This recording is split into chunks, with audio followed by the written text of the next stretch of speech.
Hi hello नमस्कार. मी आहे हर्षदा आणि आज तुम्ही माझ्या व्हिडिओमध्ये पाहत आहात की सगळीकडे पसरलेली खेळणी आणि घरभर पसारा. कारण हो, मला आहेत 2 पिल्लं. एक आहे 1 वर्षाचा आणि एक आहे ती 6 वर्षाची.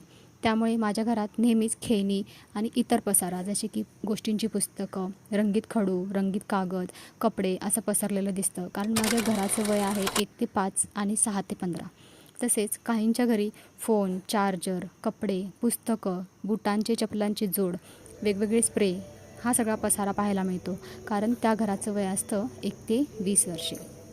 आणि त्यानंतर मात्र काही नाही, पसारा नाही, काही नाही, सगळं चित्रातल्यासारखं, अगदी जिथल्या तिथे. कारण काही हलत नाही, काही डुलत नाही. फार वाटतं कसे कसे वय होऊन गेले घराचे पण, कसे कसे वय होऊन गेले घराचे पण. आणि आता बिनपसाऱ्याचं म्हातारपण पेलवत नाही, बिनपसाऱ्याचं म्हातारपण पेलवत नाही. काय मग मंडळी, बरोबर ना? हा लेख कुणी लिहिला आहे हे मला माहिती नाही, पण आज हा माझ्या व्हिडिओला अगदी पूरक मला वाटला म्हणून मी तो कॉपी केला. तर मला कमेंटमध्ये नक्की कळवा की तुमच्या घराचं पण वय किती आहे. थँक्यू.